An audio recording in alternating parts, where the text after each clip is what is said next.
What's up, everybody? Welcome to the Roundtable Sports Podcast video on Deshaun Watson in Week 7.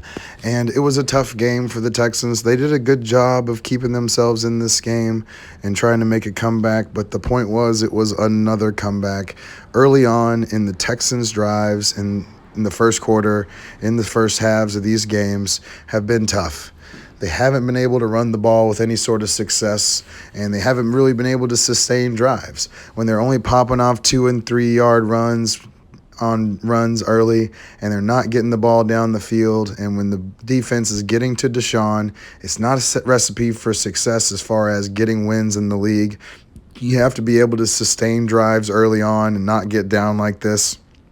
Admittedly, a lot of the production for Deshaun came when the Green Bay Packers got up big early and they kind of backed off a little bit. But when you watch the film, you got to see Deshaun is doing everything he can. And if there's anything good that comes out of this season, let's hope that he runs the ball a little bit more frequently, because I've noticed that he has realized recently he can run the ball with success and keep his team in the game a little bit more with getting third downs, by getting himself away from pressure. He's been having to do that all season, but it just seems like he's more willing to scramble, and that's going to be a big thing for his fantasy value if he'll continue to do that.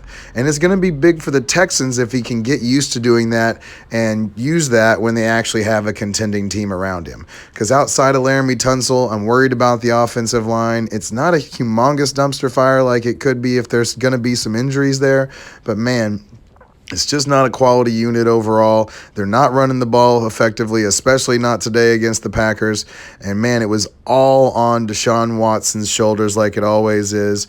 And he delivers. So if you're Texans fans, you got to love Deshaun. You got to keep backing him and know that he is your franchise. And really your goal from this point forward should be to build a good enough team around Deshaun that he wants to stay for another contract after this. Because it's going to take a couple of drafts to really turn this ship around. So really what you should be focused on is getting a really smart football mind in there to make these draft picks.